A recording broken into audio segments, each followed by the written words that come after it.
Wel, croeso i chi gyd i Sesiwn y Gweisg yn rhan o Steddfod AmGen. A heno yma, da ni'n dod ar Babell i'ch cartrefu chi ac yn gwneud hynny yng nghwmni y person sy'n ochr arall i'r sgrin, sef Mari Emlyn. Mae Mari newydd gyhoeddi i thrydydd nofel, sef Wal, a mae Wal yn fama gen i, cyfrol o wasg y Lolfa. Mi ddylwn ni ddweud ar y dechrau yma hefyd, mae yna gyfle i chi ofyn cwestiynau heno yma, a mi fedrwch chi wneud hynny ar waelod y sgrin, mae yna symbol Q&A, wel cliciwch ar hwnna, teipiwch eich cwestiwn, a mi fedra i wedyn darllen y cwestiwn a'i ofyn o i Mari. A peidiwch y phoeni fydd neb arall yn gallu gweld y cwestiwn yna, dim ond y fi, wedyn plis anfonwch eich cwestiynau draw. Ac yn yr un modd, os ydych chi'n cael unrhyw drafferthion technegol hyn yma, wel cliciwch ar y Q&A yna, teipiwch be bynnag ydy'r broblam, a mi wneith Dafydd sydd hefyd i mewn ar y sgwrs mae rwla ar helpu chi, dwi'n siŵr. Mae hi'n gydnaws mod i yn holi Mari yn rhan o ddigwyddiadau Steddfod AmGen, oherwydd mi dderbyniodd Wal gamoliaeth uchel yn y Steddfod Genedlaethol Llynedd yn rhan o gystadleuaeth y Fedal-ryddiaeth. A mi ddudodd Aled Islwyn un o'r beirniad, mae dyma ymgais fwyaf heriol y gystadleuaeth. Ac Alun Cobb wedyn yn deud mae dyma gyfrol fwyaf beithgar y gystadleuaeth. A mae'r eri topwyd wedyn yn ei disgrifio hi fel nofel gynnil, meistrolgar a chwbl wreiddiol. Wel, da chi'n gweld y fanna o'r geiriau sy'n cael ei defnyddio, beithgar, heriol, cwbl wreiddiol, bo hon yn nofel wahanol sy'n torri tir newydd. A gobeithio bod chi'n meindio fi ddeud hyn de Mari, ond mae hi efallai chydig bach o ddarmait o nofel, a dwi'n deud hyn oherwydd bod i arddull hi mor wahanol. A falle na'r peth gorau i wneud ar y dechrau fo Mari ydy, fedrwch chi esbonio ym pa ffordd i bod hi mor wahanol i serniaeth? Ie, mae'n siŵr ydy, mae hi yn wahanol. Am hynna ella, achos bod hi rhyw fath o pastiche ar arddull dysgu, llyfrau dysgu darllen y rei o'n i'n gyfarwydd efo nhw, diwedd y 60au, llyfrau dwi'n meddwl yn benodol am lyfrau dysgu darllen Ladybird, llyfrau Gareth a Sian, oedd wrth gwrs yn gyfieithiadau o Peter and Jane neu Janet and John. Ac mae yna sawl rheswm dros ddewis yr arddull yma. Yn un peth, mae'r prif gymeriad yn Wal, Sian, mae'n edrych yn ôl ar gyfnod i mae gwrfa hi yn y 70au, ac i fi, mae llyfrau Ladybird yn ymgorffori nodweddion y cyfnod yna, slici di.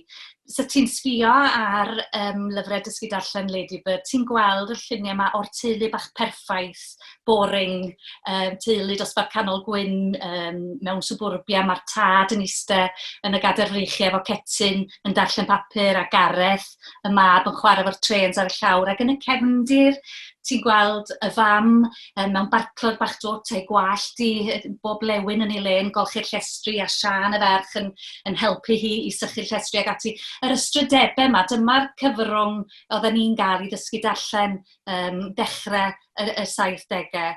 A hefyd, o ran defnyddio hwnna, mae'n arwyddocad arbennig iddo fo, oherwydd mae Sian, y prif gymeriad, fel mae hi'n wynebu waliau i gorffennol hi, mae hi'n dod i ddeall mwy amdani hi hun. Wedyn, dwi'n gobeithio bod y darllenwyr ddim yn weld o'n ormod fel gimmick. Mae yna reswm dros i ddefnyddio'r arddull yma. A'r reswm arall oedd bod fi'n hefyd yn sgwennu o safbwynt plentyn 9 oed, ac moch sut o'n i'n trio sgwennu hwn, oedd o'n dod drosodd yn nawddoglyd neu'n fforst neu'n ffals, ac munud nes i drio'r arddull bach yma, yr arddull lle mae geiriau, ti'n modd os ti'n darllen llyfr, debyg iawn i Mary Vaughan Jones efo Sally Malley a Jacob Jocan bod y cymeriadau yna lot mwy hoffus na'r ei Ladybird. Ti'n cael fatha dyma Gareth, dyma Sian. Ac wedyn wrth gwrs, fel wyt ti'n magu llythrennedd ac yn dechrau dysgu darllen, mae'r geiriau neu mae'r print ar y dudalen yn mynd yn llai. A dyna, mae'n adlewyrchiad o Sian hefyd yn y nofel yn dechrau dod i ddysgu ac i ddeall hi hun fel mae'n gwynebu'r gorffennol. Ia, fel o llyfrau dysgu darllen yna hefyd, mae yna eiriau allweddol yn ymddangos ar wylod y dudalen, does? A hefyd mae'r ffont ar y dechrau, mae'n ffont mawr, a wedyn fel chi'n dweud, mae'n mynd yn llai ac yn llai. Fysach chi fodlon wneud darlleniad i ni, Mari, jyst i ni gael blas o'r arddull yna? Swn, fel o'n i'n dweud, mae'r dechrau, y llythrennau mawr, mae just y geiriau, dyma Sian, dyma'r tŷ, dyma Sian yn y tŷ. Ond mi ai ymlaen i ran lle mae'r arddull yn ystwytho chydig bach. A mae Sian yn fan hyn, mae di mynd i'r llyfrgell, ac o'n i'n meddwl o'r sgwennu hwn am lyfrgell Cyteis yng Nghaerdydd, sydd un o lyfrgelloedd Carnegie sydd ar siap Iar Fach yr Ha. A mae'r busnes y 70au efo Sound of Music yn dod mewn fan hyn hefyd. So wna i ddarllen hwn yn sydyn. Dyma Sian. Mae Sian yn y llyfrgell. Mae Sian yn hoffi'r llyfrgell. Un o lyfrgelloedd Carnegie. Dyna ddyn da oedd Carnegie. Mae llyfrgell hyfryd Carnegie ar ffurf Iar Fach yr Haf. Mae'r llyfrgell drws nesaf i'r fynwent. Mae'r fynwent drws nesaf i wal fawr Nazareth House. Hoffai Sian fynd drwy'r wal i Nazareth House i weld y plant amddifad, i weld y lleianod. Mae Sian yn meddwl fod lleianod yn rhagrithiol. Mae lleianod yn cwyno fod Maria yn broblem am ei bod hi'n canu yn yr abati. Ond mae'r lleianod yn canu yn yr abati am broblem Maria'n canu yn yr abati. Mae Sian yn meddwl fod hynny'n rhagrithiol. Hoffai Sian fod fel Maria. Do, re, mi, do, re, mi. Mae Sian yn meddwl ei bod hi'n rhyfedd iawn fod mwy nag un lleian yn troi lleian yn od. Mae Sian yn meddwl fod hynny'n ddoniol, lleianod. Ond nid yw mamgu Cenarth yn chwerthin y tro hwn. Mae mamgu Cenarth yn gadael Sian wrth y wal ac yn mynd ar deisen at drws mawr Nazareth House. Mae Sian yn pipo drwy'r iet. Gall Sian weld lleian yn cymryd y deisen oddi wrth mamgu. Daw mamgu Cenarth yn ôl at Sian gan sychu ei dagre. Mae Sian yn gofyn eto am gael mynd mewn i Nazareth House. Ond mae mamgu Cenarth wedi dweud sawl gwaith nad lle i blant yw Nazareth House. Nid yw Sian yn deall. Onid cartref i blant yw Nazareth House? Onid cartref i blant Llai Ffortiwnus yw Nazareth House? Plant bach amddifad? Am unwaith, nid yw mamgu Cenarth yn ateb.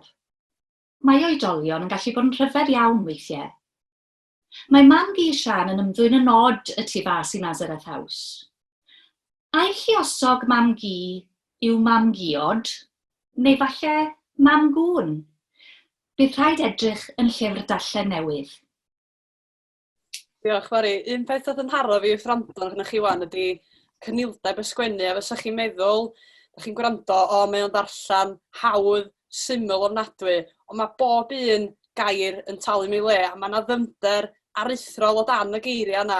A weithiau wrth darllen, o'n i'n teimlo fatha mod i'n darllen cerdd hir, oedd yr arddull yna yn fwriadol. Oedd, nes i ddod ar draws yr arddull yna, a nes i ffeindio fo'n ddisgyblaeth dda iawn, achos mae gennau dueddiad, fel mae'n siŵr lot o awduron, i or-ysgwennu. Ac oedd yr arddull yma'n mynnu bod rhywun yn deffol geiriau'n fwy gofalus, achos mond hyn a hyn o le sy'n ar bob llinell i bob gair. A dwi'n meddwl bod hwnna wedi'n helpu fi i beidio gor-ysgwennu. Mi welwch chi fod wal yn wahanol, dim ond o'i diwy chi, dim ond bosib i mi'n ddangos yn gret drwy sgrin fel yma, ond clawr calad ydy wal, a di hynny ddim yn arferol ar gyfer nofel oedolion fel arfer. Ac wedyn, o agor y cloria, mae'r tudalennau, wel, maen nhw'n fwy trwchus i'r hyn fysa chi'n gael mewn nofel arferol. A mae o'n glawr trawiadol, nad yw'n glawr mat. Ac mae'n un o'r cloria gorau dwi wedi weld y spel hefyd, os gael ei ddeud. Soniwch chydig bach am y clawr na, Mari. Wel, nes i wirioni efo'r clawr hefyd, mae'r dylunnydd wedi ymateb i briff anodd iawn, ond i mi, mae gymaint mae di llwyddo i gynnwys yn y clawr. Y wal, wrth gwrs, mae Sian yn fan hyn yn wynebu wal, a dyna sut mae'r nofel yn dechrau, ond bod Sian yn y nofel ar y dechrau yn oedolyn yn trio sgwennu, a mae'n yn bwrw wal, mae'n cael writer's block. Ond yn fan hyn, dyma Sian yn blentyn, a mae'r silff natur yma, ma' 'na is-thema ecolegol i'r nofel o ran mae Siân yn byw mewn stryd o'r enw Cilgant y Deri, a cyn i'r tai gael ei hadeiladu yno, mi oedd 'na res o feri. Ond wrth gwrs, fel yn achos lot o stadau tai yn cael ei hadeiladu, mi dymchwelwyd y coed. Ond mi adawyd un dderwen, a mae honna'n digwydd bod yng ngardd Afallon cartre Siân. A mae'r dderwen yn chwarae rhan bwysig iawn yn y stori, a mi welwch chi, mae 'na ddail y dderwen.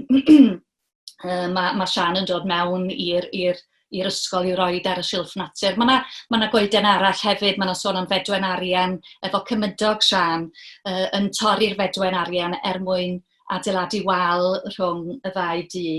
A wedyn mae 'na bethau bach eraill, fatha'r potting. Mae yr rhaff sgipio fan hyn yn arwyddocaol iawn yn y stori.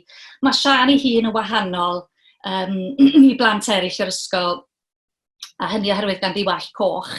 Ac felly mae 'na dipyn o fwlio arni. Dwi'n yn gwybod os di hwnna'n rhan o dy brofiad di efo dy wallt bendigedig di, Marged. Ond mae Siân ar wahân i'r lleill oherwydd y gwallt coch, a mae honna'n brif thema yn y nofel, sef yr ni a'r nhw yma, a'r ffordd da ni ddim yn dda iawn am dderbyn pobl sydd ar rhywbeth yn wahanol iddyn nhw. A wedyn y ffont, wrth gwrs, fel ti'n sôn amdano fo'r clawr caled, fatha oedd llyfrau darllen estalwm a'r tudalennau, ac dwi'n hapus iawn ac yn diolch i ti hefyd, Marged, am liwio'r gyfrol yma drwy'r wasg. Oeddech chi'n sôn o'n Siân ydi prif gymeriad y nofel, a mae Siân wedi cael ei magu yn ystod y 70au, ac yn rhyfedd iawn, mae 'na lawer o debygrwydd rhwng y cyfnod yna a'r cyfnod y coronavirus da ni'n byw yn efo heddiw, oherwydd dwi'n meddwl yn benodol am y ffaith bod Siân yn cael ei addysgu oddi adra yn rhan o'r 3-day week, dydy? Yndi, yr 3-day week, pan o'n i'n blentyn, y 3-day week yn ystod cyfnod Llywodraeth Edward Heath, mi roedd 'na ddogni ar drydan oedd yn golygu nad oedden ni'n gallu mynd i'r ysgol. Ac felly am gyfnod oedden ni'n cael yn addysgu adre. A mae'r atgofion sgynna i o'r cyfnod yna'n hapus iawn. Oedd mam yn trio'n addysgu ni adre, ac doedd gen mam ddim diddordeb mewn dysgu mathemateg na'r byd i ni, felly o'n i'n cael rhwydd hynt i ddarllen a sgwennu storis a'r math o bethau o'n i'n mwynhau wneud. Ond mi nath o'n haro fi wrth baratoi hon, tybed sut brofiad fysa hwnna wedi bod i blentyn, tasa'r cartre ddim yn gartre hapus, tasa na densiynau, tasa na drais yn y cartre. Ac wrth gwrs mae rhywun yn meddwl am hynny heddiw dydy, efo'r lockdown yma. Mae yna rei plant yn mynd i edrych yn ôl ar cyfnod yma o fod yn gaeth yn eu tai am yr cyfnod hir yma fel cyfnod hynllefus. Ond o ran y 70au, mae yna gyfeiriadau diriet y 70au yn y nofel yma, ond sim rhaid chi fod wedi byw drwy gyfnod y 70au i ddilyn y stori. Nath yn mab i sy'n 10 ar 20 oed darllen y stori, a'r unig gwestiwn oedd gynno fo ar y diwedd oedd pwy oedd Val Dwnican. Mae yna gyfeiriadau at bobl fel Val Dwnican a'r Pans People a Green Cross Code a rhyw bethau felly. Ond os dim rhaid i chi fod yn ymwybodol o rheina i ddilyn y stori, ond un peth oedd yn nodweddiadol am y 70au oedd y ffordd amharchus oedd merched yn cael eu trin. Mae'n wir heddiw hefyd, ond oedd yn fwy derbyniol yn y 70au. Da ni'n gweld hynny ym perthynas rhieni Siân yn y stori. A hefyd hiliaeth, mae tad Siân yn y stori, di o ddim yn un da iawn am dderbyn pobl sydd yn wahanol iddo fo. Ac felly mae yna hiliaeth tu at y Gwyddelod, at bobl ddu ac yn y blaen. Dych chi'n newydd sôn am fam a tad Siân, a wel, mae'r teitl y nofel yn cyfleu un o'i prif themau hi, sef y wal neu'r walia, diriaethol neu haniaethol sydd rhwng pobl neu sefyllfaoedd gwahanol, ac un o'r walia yna, fel ydych chi'n dweud o'n, sydd rhwng mam a tad Siân. Soniwch chydig bach am y berthynas yna. Mae berthynas eitha oer yn tydi. Mae rhywun yn ymwybodol bod mae yna densiynau yna. A dydy o ddim yn cael ei ddatgelu'n iawn beth yw'r broblem. Yn amlwg mae gen y tad berthynas efo'i ysgrifenyddes, Anti-Rita, a mae Siân, dydy Siân ddim yn hoff iawn o Anti-Rita sy'n gwybod bob dim. A hefyd, da ni'n gweld bod yna rhywbeth wedi digwydd yn y briodas sydd wedi achosi'r tensiwn yma. Mae o rhywbeth i wneud efo brawd Sian, sy'r Gareth bach. Dydy o'n cael ei ddatgelu yn y nofel yn union beth sydd wedi digwydd i Gareth bach, ond dwi'n meddwl bod yna digon o gliwiau yna i'r darllenydd ddod at ei gysgliadau fo ei hun. Sgynnach chi ddarlleniad fysa'n rhoi blas o'r berthynas? Oes, yr un, wel, mae'n darlunio'r tad falle, mae darllen hwn. Yn y rhan yma'r stori, mae yna deulu newydd i symud i'r stryd. A Gwyddelod ydyn nhw, a mae'r ferch mewn cadair olwyn. A dyma'r ymateb. Mae gan y dyn dieithr yr un acen am stygalahe dros nesaf. Mae gan y dyn dieithr yr un acen a fal dwnicyn. Mae Sian yn hoffi fal dwnicyn. Ond mae tad Sian yn dweud mai sipsiwn yw pawb ag acen fal dwnicyn. Mae Sian yn gofyn beth sydd bod ar acen fal dwnicyn. Nid yw tad Sian yn codi ei ben o'i bryd festa cyrru, dim ond dweud, maen nhw'n dod yma ac yn dwyn yn swyddi ni gyd fel y bobl ddion. Dyw Sian ddim yn deall pam fod hyn yn ei boeni. Mae Mr Gallagher drws nesaf yn gweithio yn y dociau. Dyw tad Sian ddim eisiau swydd yn y dociau. Mae Mrs Gallagher drws nesaf yn gweithio yn y siop trin gwallt. Dyw tad Sian ddim eisiau ei fam o Sian weithio yn y siop trin gwallt. Dyw tad Sian ddim eisiau ei fam Sian weithio o gwbl. Gwaith mam Sian yw tendio arno fe a magu Sian. Na, does dim angen i fenywod weithio. Mae Aunty Rita yn gweithio, medde Sian. Ond dyw Aunty Rita ddim yn wraig briod, medde tad Sian. Dyna lwcus yw Aunty Rita, medde mam Sian. Diolch yn fawr, Mari. Wal arall sy'n ydy, wel, yn wahanol falla i'r wal rhwng mam a tad Sian ydy un sydd wedi cael ei gorfodi ar Sian oherwydd dydy mam Sian ddim yn rhyw cyn iawn bod hi'n ffrindiau efo Rosie, a Rosie ydy enaid hoff cytun Sian, de. Ia, mae Sian yn ffindio cyfaill, achos beth sgynnon ni di Rosie sydd mewn cadair olwyn sydd yn unig. Mae hi'n cael ei addysgu adre oherwydd ei hanabledd hi. Mae Sian yn unig oherwydd bod hi'n cael ei bwlio yn yr ysgol. Mae Sian yn siarad Cymraeg, mae Rosie'n siarad Saesneg, felly er gwahaniaethau rhygthyn nhw, mae plant yn dda iawn am anwybyddu y gwahaniaethau yna, ac mae yna gyfeillgarwch hyfryd yn datblygu rhwng y ddwy ohonyn nhw, a hynny oherwydd bod nhw'n anwybyddu'r waliau mae pobl eraill yn trio i gorfodi arnyn nhw. Ia, mae'n eironig rwsyd ydyn ar plant sy'n gweld yn well na'i rhieni yn y nofel. A wal wedyn sy'n ddiriaethol ydy'r un rhwng Sian a'i chymydog, a da chi wedi sôn chydig bach am hynny'n barod, ond soniwch chydig bach mwy, be ydy cefndir berthynas yna rhwng Sian a Simon? Wel, fel yn achos rhan fwyaf o waliau sydd cael ei adeiladu, mae o ar sail ffrau bitw fach. Ond beth bynnag, mae Simon dros nesaf i Sian yn adeiladu wal. Mae wedi torri'r bedwan arian ac mae'n adeiladu wal. Ac mae o'n mynd â fi nôl mewn gwirionedd i adeg yn magwrfa fi yng Nghaerdydd. Ges i magu mewn ardal lle oedd yna gymuned Iddewig cry iawn. Oedd yna synagog ar dop y lôn lle oedden ni'n byw. Ac bod yna ddim problem o gwbl rhyngthon ni ar Iddewon, doedd yna ddim cyswllt rhyngthon ni chwaith, doedd yna ddim cyfathrebu rhyngthon ni. Ac felly mewn gwirionedd, so ti gallu dadlau bod yna wal rhyngthon ni ar Iddewon. Ac felly dyna pam nes i benderfynu galw'r cymydog yn y stori hon yn rhoi enw Iddewig iddo fo, sef Simon Kaltenbach.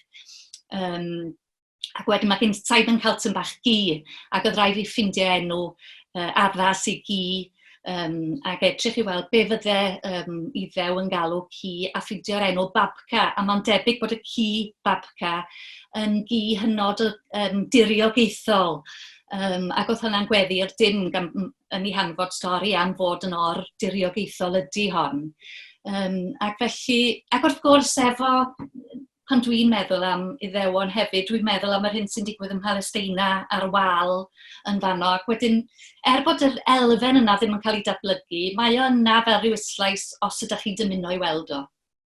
Ie, mae hi'n nofel mor amserol a perthnosol. Mae'n gwneud fi feddwl, o le gathoch chi y syniad o lle ddath yr ysbrydoliaeth ar ei chyfer i? Mi ddoth yr ysbrydoliaeth o'n hobsesiwn ni efo adeiladu wali boed o ar lefel blwyfol, lle hynny di, mae yna stad o dai wedi cael ei adeiladu'n ddiweddar yn y pentre, ac o gerdded tu ôl i'r stad yma, cyfan da chi'n gweld ydy ffensys uchel rhwng bob gardd. Mae wedi cael ei gynllunio mwyn cadw pobl allan, does na ddim cyfle na i gymdogion siarad dros glawdd yr ardd. A dyma'r ffordd da ni'n byw. Y lle arall geisi'r syniad am hwn oedd ryw 2 blynedd yn ôl yng Ngwyl y Gelli, mynd i sesiwn am mwyaf rhyfedd am drenogod. Ysgennau'n diddordeb ysgol mewn drenogod, ond byrdwn y sesiwn yma oedd y ffordd da ni yn peryglu dyfodol drenogod oherwydd y ffordd da ni'n adeiladu ffensys a waliau yn ein gerddi ni. A hynny'n golygu bod drenogod yn methu paru, methu magu teulu, methu mynd i chwilio, sam llwybr iddyn nhw fynd i'n ôl bwyd i'w teuluoedd oherwydd y ffensys yma. A hynny'n ei fi feddwl, wel, mae hynny'n yn rhyw fath, a ninne hefyd yr ffordd da ni'n adeiladu'n waliau ni, yn meddwl bod ni'n gwarchod yn tiriogaeth, ond be da ni'n neud mewn gwirionedd ydy gwneud yn tiriogaethau ni'n llai ac yn llai ac yn llai, ac hynny'n y pen draw yn achosi problemau dybryd. Dwi'n newydd weld bod yna gwestiwn wedi cael ei anfon mewn, a cwestiwn gan Bethan ydy o, a gai atgoffa eto, os ydych chi eisiau anfon cwestiwn, plis gnewch, cliciwch ar y Q&A na a teipiwch y cwestiwn. A mae Bethan yn gofyn, oedd ti wedi cynllunio'r plot yn fanwl ymlaen llaw neu yn darganfod y stori o sgwennu? Cwestiwn ddifyr. Chydig bach o'r ddau, dwi'n meddwl. O'n i'n gwybod, nad o'n i ddim yn gwybod beth yn mynd i ddigwydd yn iawn efo'r goeden a'r haf sgipio, ac os ydy Bethan wedi darllen y nofel, mae'n gwybod yn beth dwi'n sôn. Felly mi oedd na elfen o'r plot yn datblygu wrth i mi sgwennu oedd, ond ro'n i fwy neu lai'n gwybod beth oedd yn digwydd o ran y llifogydd sydd yn digwydd, achos mae'r nofel yn dechrau efo storm. Ac mae hwnna'n achosi toriad yn y trydan. So mae Sian yn llythrenol yn eistedd yn y tywyllwch ar ddechrau'r nofel. Yn llythrenol ag yn ffigurol, os lici di. A wedyn o'n i'n gwybod bod i erbyn diwedd y nofel yn mynd i fod dal yn eistedd yn yr un lle, ond bod i thraed i erbyn hyn dan ddŵr. Felly o'n i'n gwybod sut oedd hi'n mynd i orffen, ond mi oedd na, fel mae Bethan yn gofyn o ran y plot, mi ddoth na bethau newydd wrth sgwennu. O'n i'n sôn yn gynharach bod byd wal yn debyg iawn i'n byd ni heddiw, a mi oedd na adolygiad yn y Cymro yn ddiweddar o'r nofel adolygiad gan Marged oedd gyda llaw yn camol y nofel i'r cymyla. Un cwestiwn mae Marged yn ei ofyn, a dwi'n dyfynnu, gan fod y nofel yn ein cymell i ystyried sut yr ydym yn trin ein cymdogion, gan gofio am Covid-19, tybed sut fath o gymdeithas fydd hi wedi'r aflwydd yma. Hynny di, da ni wedi bod yn gweld ysbryd cymunedol ar ei orad o, ond faint berith o. A wrth gwrs, mae'n ymwneud ni efo'n cymdogion yn thema allweddol yn wal, a rhywbeth sy'n ddifyr iawn neu falle'n arswydol o broffwydol, Mari. Da chi wedi cyflwyno y nofel i'r darllenydd ac i'r sawl sy'n byw drws nesaf, ond oeddech chi wedi sgwennu hon llynedd, dwi'n iawn i ddweud hynna. Sut ydych chi'n ymatab i gwestiwn a sylwadau Marged gan feddwl am gefndir wal a cymharu hynna efo beth sy'n digwydd heddiw? Mae'n gwestiwn diddorol achos y gwir ydy, does gan y coronavirus ddim waliau. Mae'n eithriad yn hynna beth. Ond o ran beth sy'n mynd i ddigwydd ar ôl hyn i gyd, mae rhywun yn gobeithio y byddwn ni yn fwy goddefol yn gilydd. Mae rhywun yn gobeithio y byddwn ni'n gymdogion gwell yn gilydd, yn edrych ar ôl yn byd ni yn well, yn parchu yr hyn sy'n wahanol rhyngtho ni. A mae rhaid i mi gyfeirio heddiw, a hithen bydd neges y wyllus da'r urdd. Mae'r neges mae Ieuenctid Cymru wedi trosglwyddo heddiw mor berthnasol. Hynny di, maen nhw'n dweud mae'r coronavirus wedi stopio'r cloc. Dyna sut maen nhw'n dweud o. A maen nhw'n gorffen y neges drwy dweud, mae'r byd wedi deffro. Deffrwch chi. Ac mae hwnna'n yn ymgorffori'r hyn o'n i'n trio ddeud yn y wal. Hynny di, mae byd natur yn rhoi rhybuddion i ni. Adeiladwch chi waliau a waliau a waliau, a pan ddaw'r llifogydd mae sydd yn dod oherwydd y ffordd da ni wedi trin y byd o ran newid hinsawdd, mae'r waliau yna fel argaid, da ni wedi weld o'n digwydd yn Rhondda Cynon Taf, lle yn debyg iawn i beth sy'n digwydd ar ddiwedd y nofel yma, ond na gychod yn gorfod mynd i achub pobl o'i tai nhw, oherwydd dyna ddim mynedfau'r dŵr na fynd. Ac felly, ia, dyna dwi'n obeithio amdano fo, ydy y byddwn ni yn parchu'n gilydd yn well ac yn edrych ar ôl yn deiar ni well. Ac ar ôl clywed neges y wyllus da'r urdd heddiw, mae hwnna wedi rhoi gobaith i fi. Mae'n ieuenctid ni'n gweld lot lyddiach na ni falle. Dwi'n ni'n os ydych chi wedi gweld, ond yn ystod y cyfnod Mari, ar y cyfryngau cymdeithasol mae pobl wedi bod yn enwebu gilydd i ddangos y 6 llyfr maen nhw'n darllen yn ystod lockdown, ac yng nghanol yr Hilary Mantels dwi wedi bod yn gweld wal sut ymatab a derbyniad ydych chi wedi cael i'r nofel hyd yn hyn. Wel, anfantais cyhoeddi mewn lockdown ydy'r siopau llyfrau ddim, da ni'n gallu mynd i'r siopau llyfrau fel bysau ni fel arfer, ond dwi yn ymwybodol bod yn llyfrwerthwyr ni a'n Gweisg ni a'r cyngor llyfrau yn gweithio'n sobor o galed i drio cyrraedd cwsmeriad sydd yn awyddus i dderbyn gwahanol gyfrolau. Wrth gwrs, oedd lansiad yr nofel hon oedd fod i ddigwydd diwedd mis Mawrth, ond yn sgil y coronavirus mi lansiwyd hon yn ddigidol.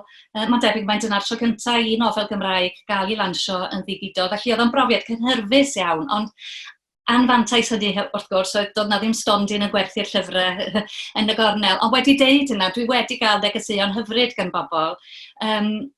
A yn rhyfedd iawn, ti'n dweud bod di darllen i am y tro cyntaf bron iawn fath o darllen cerdd. Mae'n rhyfedd am beirdd, dwi wedi cael sawl bardd yn mateb ac yn dweud bod nhw wedi mynd nôl i'w ail ddarllen i syth ar ôl y darlleniad cyntaf ac yn gweld yr haenau gwahanol wedyn. A mae yna un awdur wedi deitha fi hefyd bod i'n meddwl y bysau yn syniad da i'r llyfr yma gael ei gyflwyno i ddysgwyr oherwydd, dwi'n cymryd oherwydd bod strwythur y brawddegau yn syml ac felly yn eitha hawdd i'w dilyn. Mae yna gwestiwn newydd ddod i mewn sy'n dilyn o'r hyn dwi'n newydd ofyn. Sut da chi yn teimlo am orfod colli y broses lansio arferol i lyfrau oherwydd y feirws, a sut da chi'n gweld y symudiad at y digidol yn hytrach na digwyddiadau mewn un lle? Nes i golli'n ofnadwy cael y lansiad ar gyfer hon yn arbennig achos oherwydd bod fi wedi meddwl am fy magwrfa fi yng Nghaerdydd wrth i sgwennu hi, a mae yna lot o ryw gyfeiriadau at yr ardal lle ges i fy magu. Dyna pam nes i ddewis Caerdydd fel lle i lansio hon. Ac o'n i'n ymwybodol efo Mererid yn fy holi i, a'r ddwyn o'n i yn ffrindiau mawr wedi bod yn dod i'n ysgol. O'n i'n gwybod bod yna llawer iawn o cyd-disgyblion i'n Bryn Taf ac yn Harry mynd i fod yna. Wedyn mi o'n i wedi cynhyrfu yn meddwl am hynny, ac felly oedd yn siom wrth gwrs bod hwnna ddim yn digwydd, ond wedyn mi gafon ni y profiad o wneud o'n ddigidol am y tro cyntaf. Ond tasa chi'n gofyn i fi pryd sa well gynnau, does na'm byd cweit fatha gweld pobl yn y cnawd a mae rhywun yn colli hynna ar adeg fel hyn dydy, ond diolch am dechnoleg bod ni yn gallu ymwneud â'n gilydd o gwbl ynddo. Ie. Wel, i gloi, Mari, na i holi, dwi'n gwybod bod chi'n gweithio ar gyfrol arall ar y funud ydych. Be ydy y gyfrol honno? Cyfrol wahanol iawn i hon, dydy Marged, achos mi oedd wedi'n helpu fi ar hon hefyd. Mae hon yn gyfrol, fydd fformat tebyg iawn i gyfrol Cofiwch Dryweryn, ond bod hon yn canolbwyntio ar y twf mewn cefnogaeth i annibyniaeth yn y cyfnod diweddar. Ac mi fydd o'n ddiddorol yn bydd efo yr amgylchiadau diweddar i weld oes na newid agweddau at annibyniaeth i Gymru. Mae'n rhyfedd achos wsos yn ôl pan oedd Boris Johnson yn gwneud yr anerchiad dryslyd yna. Mi ges i sawl cyfraniad yn dilyn hynny, a pobl wedi gwylltio. A dych chi'n bod falle bod Boris Johnson yn gwneud achos cry iawn dos annibyniaeth doson ni ar y funud, y ffordd mae o'n rhedeg Prydain. Felly dyna di'r gyfrol sydd ar y gweill rwan, a mae croeso i bobl, mae na dal amser i bobl gysylltu os ydyn nhw eisiau cyfrannu pwt bach at y gyfrol honno. Ie, mae modd gweld manylion ynglyn â sut i gysylltu, dim ond i chi fynd i wefan Lolfa. Wel, Mari, diolch yn fawr iawn am y sgwrs, a dwi'n siŵr bod chi wedi codi awydd ar bawb sy'n gwrando heno yma, os nad ydyn nhw wedi gwneud yn barod i brynu copi. A fel oeddech chi'n sôn, da ni'n ffodus iawn bod nifer o siopa llyfrau lleol yn dal yn gallu dod â copïau i'n cartrefi ni yn anfon rhaid drwy'r post. Felly os ydych chi eisiau copi o wal, fel cysylltwch efo'ch siop lyfrau leol, neu mi fedrwch chi fynd ar wefan y Lolfa, prynu'r gyfrol o fanno, a mi ddaw'r gyfrol yn y post i chi. 8.99 ydy hi, a mae hi'n fargan. A na i gloi drwy dyfyniad sydd ar y cefn gan Emlyn Lewis. Mae o'n deud bod y nofel yma'n sinister o ddiniwed, yn anghynnes o agos atoch, yn arteithiol o ddarllenadwy. A fel da chi wedi gweld yn gwrando ar Mari heno yma, ond mae hon yn bendant y nofel i ddyddiau yn byw ni'n ystod y coronavirus yma, ac mae o'n darllen angenrheidiol a hanfodol. Felly diolch yn fawr iawn i chi, Mari, a diolch i bawb nath ymuno heno yma hefyd. Diolch. Diolch. Tara.